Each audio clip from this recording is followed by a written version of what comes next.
Hello friends, இன்னைக்கு அரைக்காம ஆப்பம் எப்படி செய்யறதுன்னு பார்ப்போமா? ஆப்பத்தோட தொட்டுக்கிறதுக்கு தேங்காய் பாலும் இஷ்டுவும் எப்படி செய்யறதுன்னு பார்க்கலாம். எங்களை மாதிரி வயசானவங்க, வேலைக்கு போறவங்க, பேச்சுலர் பசங்களுக்கு இந்த மெத்தடு ரொம்ப வசதியா இருக்கும். 2 ஆப்பம் 4 ஆப்பத்துக்கு வேணும்னா கூட நீங்க மாவு கரைச்சி வச்சுக்கலாம்.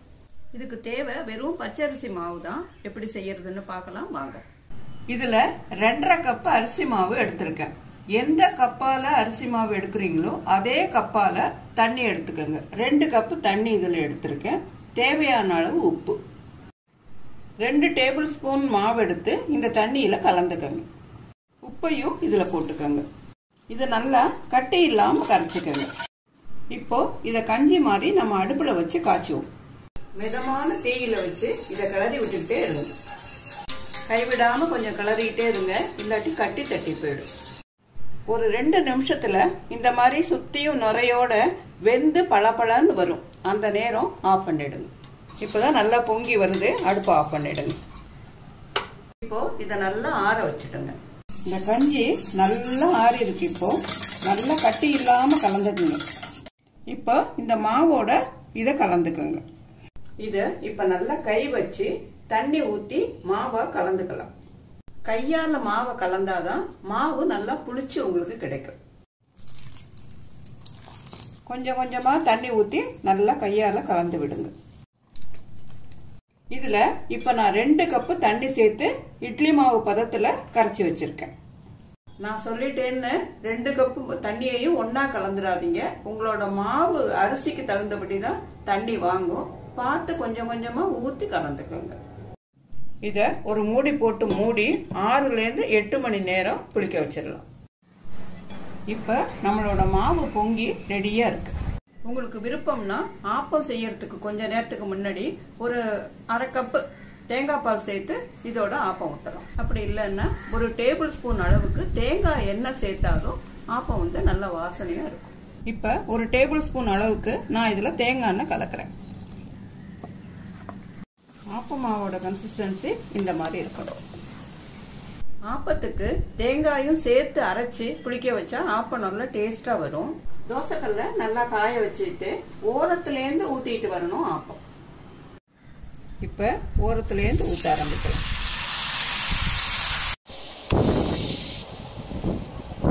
மூடி வச்சு வேக வைங்க. 1 நிமிஷம் கழிச்சு திறந்து பாருங்க. ஆப்பம் திருப்பி போட வேண்டிய அவசியம் இல்லை. அந்த ஓரமெல்லாம் எழும்பி வரும்போது எடுத்துடலாம். ஆப்பத்துக்கு எண்ணெயே தேவையில்லை.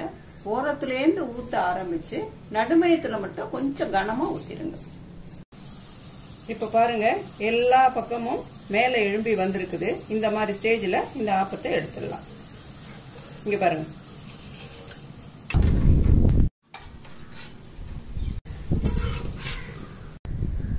ஆப்பத்தோட கேரளாவில் இஷ்டுன்னு ஒரு சைட் டிஷ் பண்ணுவாங்க. ரொம்ப டேஸ்டா இருக்கும். அது எப்படி பண்றதுன்னு இப்ப பார்க்கலாம். உங்களுக்கு எவ்வளவு உருளைக்கிழங்கு தேவையோ அதே அளவுக்கு அரிஞ்ச வெங்காயம் எடுத்துக்கோங்க. காரத்துக்கு தேவையான பச்சை மிளகாயை நறுக்கி வச்சுக்கோங்க. 1 இன்ச் அளவுக்கு இஞ்சி எடுத்து அதையும் சிறு சிறு துண்டுகளா நறுக்கி வச்சுக்கோங்க. உருளைக்கிழங்கு, வெங்காயம், பச்சை மிளகாய், இஞ்சி எல்லாத்தையும் கொஞ்சம் உப்பு போட்டு நல்லா சாஃப்டா வேகிற அளவுக்கு வேக வச்சு எடுத்துக்கோங்க. கொஞ்சமாக தண்ணி விட்டால் போதும். அது ரொம்ப சீக்கிரம் வெந்துடும். இப்போ நான் இதை வேக வச்சு வச்சுருக்கேன். அடுப்பில் வச்சு சூடு பண்ணி 2வது தேங்காய் பாலை விடுங்க. இப்போ நல்லா கொதிச்சு வருது பாருங்க. இந்த நேரத்தில் ஃபர்ஸ்ட் தேங்காய் பாலை இதில் சேர்த்துருங்க. இந்த கன்சிஸ்டன்சி இந்த அளவுக்கு இருக்கிற அளவுக்கு நீங்கள் தேங்காய் பால் கலந்துக்கோங்க. இந்த மாதிரி லேசாக கொதி வர ஆரம்பிக்கிற நேரம் அடுப்பை நிறுத்திடுங்க.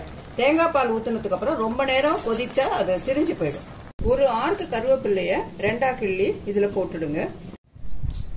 இப்போ இதில் ஒரு கரண்டி அளவுக்கு பச்சை தேங்காய் எண்ணெயை ஊற்றி மூடி வச்சிருங்க. ஆப்பத்துக்கு தேங்காய் பால் நல்ல காம்பினேஷன். வயிற்று புண்ணை கூட தேங்காய் பால் ஆற்றும். வாரம் ஒரு முறை கூட நீங்கள் இதை சேர்த்துக்கலாம். தேங்காய் பால் செய்யறது ரொம்ப ஈஸி. மிக்சியில் போட்டு அரைச்சு நல்லா வடிகட்டி பால் எடுக்கலாம். பால் நல்லா திக்காக எடுத்து வச்சுக்கோங்க. அடுத்தது இன்னும் கொஞ்சம் தண்ணி ஊற்றி அரைச்சு 2வது பால் எடுத்து வச்சுக்கோங்க. அவசரத்துக்கு மிக்சியில் அரைக்க நேரம் இல்லைன்னா தேங்காய் பூவை இந்த மாதிரி ஒரு பாத்திரத்தில் போட்டு கொஞ்சம் வெந்நீர் வச்சு ஊற்றி ஒரு 5 நிமிஷம் ஊற வச்சுட்டு நல்லா பிழிஞ்சு எடுக்கலாம். இந்த அளவுக்கு தண்ணி கொதி வந்தா இதுக்கு இப்போ அரை மூடி தேங்காய் திருகி வச்சிருக்கேன். ஒரு அரை கப்பு அளவுக்கு இதில் தண்ணி விட்டுக்கலாம். இப்போ சூடு நல்லா ஆறிட்டுது. கையில் நல்லா பிசைஞ்சு விட்டு இப்படி புழிஞ்சாலே பால் வருது பாருங்க. வடிகட்டியை போட்டு பாலை பிழிஞ்சு எடுத்துடலாம். இந்த ஃபர்ஸ்ட் தேங்காய் பாலை எடுத்து தனியாக வச்சுக்கலாம். இந்த பாக்கி இருக்கிற தேங்காயில் இன்னும் கொஞ்சம் தண்ணி ஊற்றி பிழிஞ்சு 2வது பால் எடுத்துக்கலாம். நம்மளோட ஃபர்ஸ்ட் தேங்காய் பாலும் 2வது தேங்காய் பாலும் ரெடி. தேங்காய் பாலை எடுத்த உடனே யூஸ் பண்ணிடுங்க. கொஞ்ச நேரம் கழிச்சு யூஸ் பண்ற மாதிரி இருந்ததுன்னா எடுத்து ஃப்ரிட்ஜில் வச்சிருங்க, இல்லாட்டி புளிச்சு போயிடுவாங்க. இப்போ நம்ம எடுத்த ஃபர்ஸ்ட் தேங்காய் பால் 2வது தேங்காய் பால் ரெண்டுத்தையும் ஒன்னா கலந்து நான் வச்சிருக்கேன். தேவையான வெல்லம் எடுத்து வச்சுக்கோங்க. இதுல போட்டு கூட வடிகட்டிக்கலாம், இல்ல வடிகட்டியும் நீங்க இந்த மாதிரி எடுத்து வச்சு அதுக்கப்புறம் கலந்துக்கலாம். இதோட அவங்க விருப்பத்துக்கு ஏற்றபடி இந்த வெல்லத்தை நீங்க அட்ஜஸ்ட் பண்ணிக்கலாம்.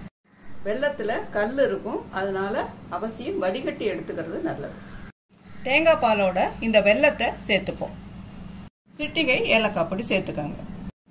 எல்லாத்தையும் சேர்த்து ஒன்றா கலந்தா நம்மளோட தேங்காய் பால் ரெடி.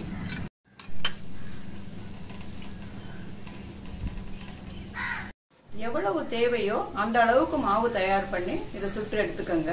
ஃப்ரிட்ஜில் வச்சு எடுத்து சுட்டா அது அந்த அளவுக்கு நல்லா வராது.